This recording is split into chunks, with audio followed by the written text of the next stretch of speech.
Ladies and gentlemen, welcome to Chanel Jasmine, the best novel Chanel for romantic stories.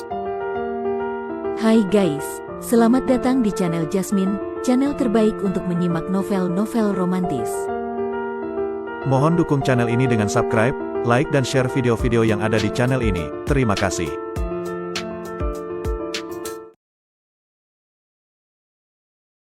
Perintah Kaisar Naga bab 5113, 5114, 5115. Cukup omong kosongnya, seru pemimpin paviliun Tianyuan yang memiliki wujud setengah pria setengah wanita sambil melambaikan tangan dengan tajam. Seketika, seorang kultivator berbaju hitam di belakangnya melesat turun seperti peluru, langsung menyerang Sang Tianyang.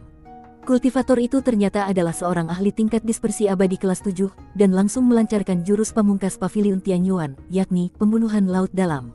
Angin telapak tangannya yang melesat menimbulkan distorsi di udara dan mengandung daya hisap yang seakan bisa menelan segalanya. Sang Tianyang mendengus dingin, tubuhnya tak bergerak sedikit pun, hanya mendorong telapak kanannya ke depan, dan semburan energi pedang berwarna darah langsung menjulang ke langit. Itulah jurus tebasan penghancur jiwa Asura. Gelombang energi pedang itu bertabrakan dengan angin telapak, menghasilkan suara ledakan yang memekakkan telinga.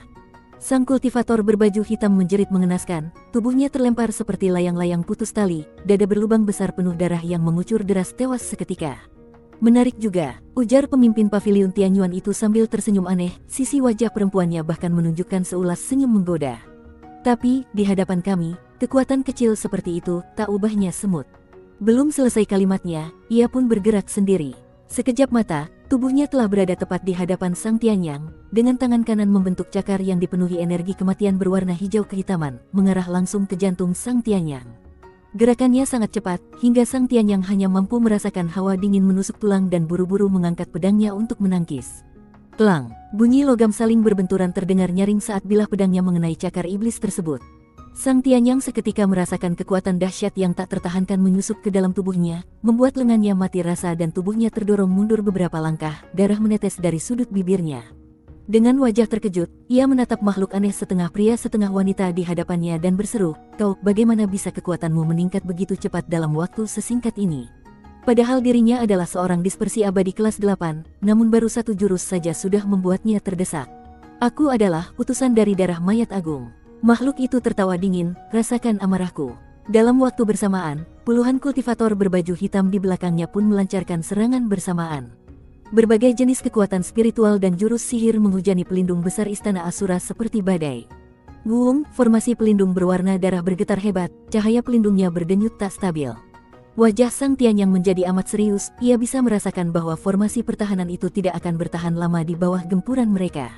Lebih mengerikan lagi, makhluk aneh di hadapannya justru semakin kuat setiap kali menyerang. Setiap jurus yang dilancarkan membawa energi pembusukan yang menghambat aliran kekuatan dalam tubuhnya. "Ayah!"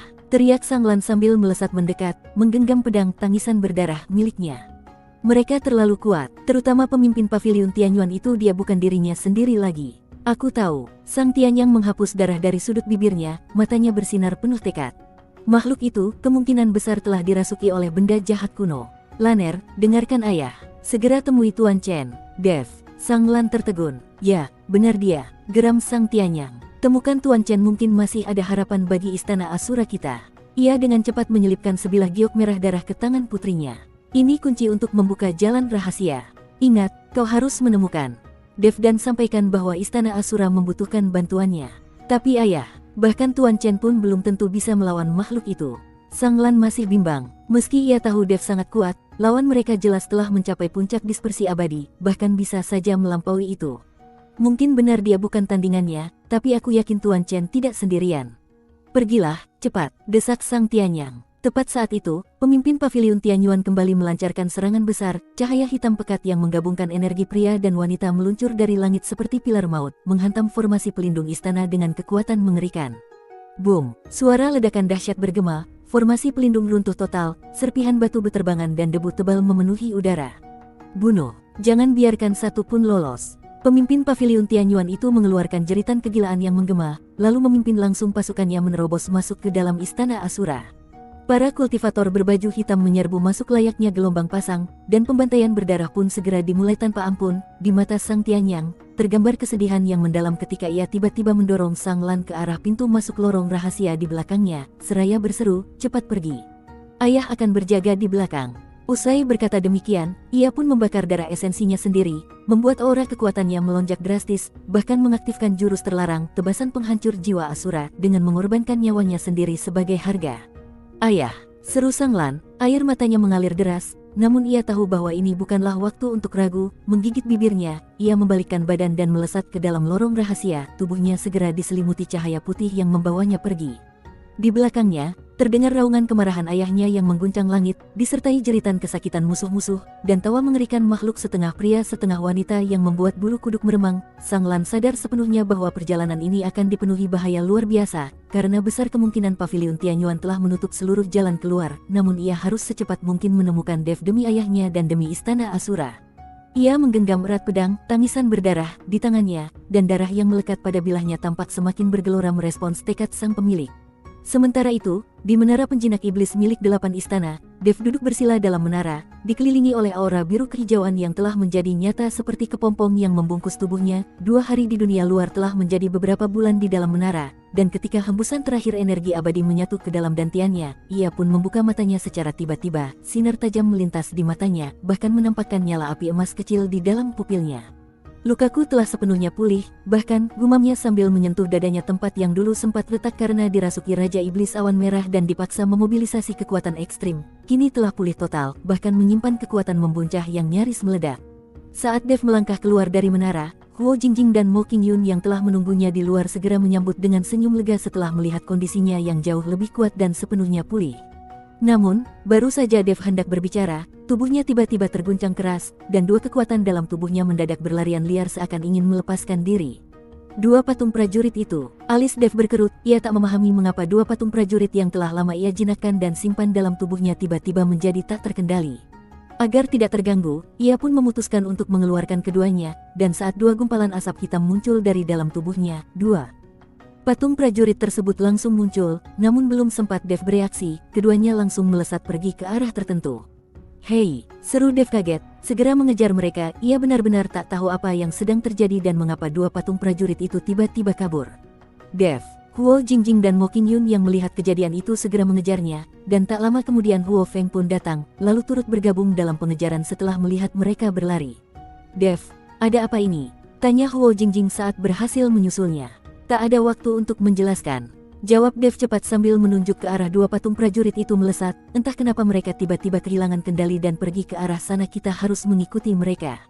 Mereka pun berlari mengejar kedua patung prajurit tersebut, dan setiap langkah mereka menciptakan riak di udara, menandakan betapa cepatnya kecepatan mereka. Angin kencang menderu di telinga sementara pegunungan dan sungai di bawah mereka terus berganti dalam sekejap. Dev menutup matanya, menggunakan benang jiwa untuk merasakan keberadaan 2 patung prajurit itu, dan ia bisa merasakan aura mereka semakin liar, bahkan tampaknya beresonansi dengan bau darah yang sangat kental. "Ada yang tak beres," gumam Dev pelan, "mereka seolah sedang merespons sebuah panggilan." "Itu arah menuju istana Asura, bukan?" ujar Mo Qingyun sambil menoleh ke sekitar, mengkonfirmasi arah tujuan mereka. Dev baru menyadari bahwa arah yang dituju oleh kedua patung prajurit itu memang menuju ke istana Asura, namun ia masih belum mengerti alasan di balik tindakan mereka yang tiba-tiba tersebut. Pada saat itulah, dari balik gumpalan awan di depan mereka, melesat keluar sosok yang tampak begitu kusut mengenakan pakaian tempur merah darah, membawa sebilah pedang pendek yang terus mengalirkan darah tipis. Dia adalah Sang Lan, rambutnya aut-autan, sudut bibirnya berlumur darah, jelas baru saja melalui pertempuran sengit, dan saat ini tengah dikejar oleh beberapa bayangan hitam yang membentuk arus serangan.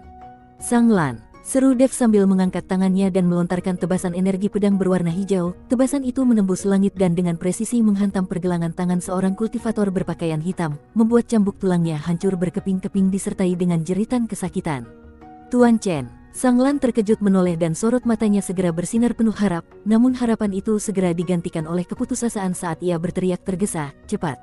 Istana Asura, ayahku!" Belum sempat kalimatnya usai, 3 kultivator berpakaian hitam sudah kembali mengelilinginya, mata mereka menyala merah penuh haus darah, serangan mereka semuanya mengarah untuk membunuh.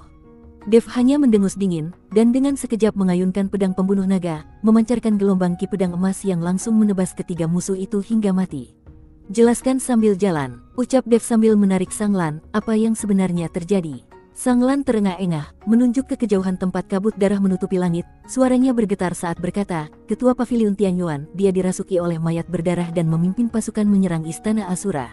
Ayah membakar darahnya agar aku bisa datang mencarimu. Ia tersedak tangis, dan darah di bilah pedang tangisan berdarah tampak melompat-lompat seakan memahami kegentingan dan emosi pemiliknya. Mereka ingin merebut kristal darah Asura, perisai pelindung sudah hancur. Dev pun merasa hatinya mengeras mayat berdarah. Ia langsung teringat pada dua peti mati yang pernah ia temui, sepertinya ketua pavilion Tianyuan telah membukanya. Ayo pergi, gumamnya singkat dan segera memimpin perjalanan menuju Istana Asura. Di Istana Asura saat itu, seluruh formasi pelindung telah hancur. Pecahan cahaya dari layar-layar pelindung jatuh dari langit bagaikan hujan kaca, darah dan asap menyelimuti seisi langit, jeritan kesakitan menggema tiada henti. Seluruh istana kini telah berubah menjadi neraka pembantaian. Ketua pavilion Tianyuan mengambang di udara, memandang semua dengan tatapan penuh kesombongan dan kehinaan, sementara para kultivator Istana Asura hanya bisa memandang penuh keputusasaan. Di tengah mereka, Sang Tianyang, pemimpin Istana Asura, berdiri terpaku menatap kosong sosok ketua pavilion Tianyuan yang kini menguasai langit. Tubuh Sang Tianyang sudah kehilangan kedua lengannya, terluka parah, dan di sekelilingnya bergelimpangan jasad para prajurit terkuat Istana Asura. Meski sempat mencapai puncak tahap 8 immortal karena membakar darahnya, kekuatannya masih jauh di bawah ketua pavilion Tianyuan yang kini dikendalikan oleh entitas jahat. Ketua pavilion Tianyuan menatap ke bawah dan berkata dingin, serahkan kristal darah Asura, dan aku mungkin akan mengampunimu. Sang Tianyang akhirnya menyadari alasan mereka mengincar kristal tersebut. Kristal darah Asura bisa menggantikan jantung dan digunakan untuk membangkitkan mayat berdarah. Karena itu, orang pertama yang didatangi oleh ketua pavilion Tianyuan begitu bangkit adalah Istana Asura. Kristal darah Asura adalah pondasi kami. Jika kuberikan padamu, maka Istana Asura akan musnah selamanya. Ucap Sang Tianyang dingin, walaupun tak lagi memiliki lengan, wajahnya tetap menunjukkan tekad membunuh yang tak tergoyahkan. Ia bisa mati, namun kristal itu tidak boleh jatuh ke tangan musuh. Jika ia mati, Istana Asura masih bisa memilih pemimpin baru, namun jika kristal darah Asura lenyap, maka lenyap pula akar kekuatan mereka. Kalau kau tak menyerahkannya, maka kalian akan musnah juga, balas ketua pavilion Tianyuan tanpa ampun. Aku belum kalah, ujar Sang Tianyang pelan, lalu menyemburkan darah segar, dan di langit tiba-tiba muncul sebuah token kuno yang memancarkan cahaya terang. Cahaya itu memancar ke tanah, membuat bumi mulai bergetar dan retakan-retakan mulai terbentuk di sekeliling mereka. Bersambung.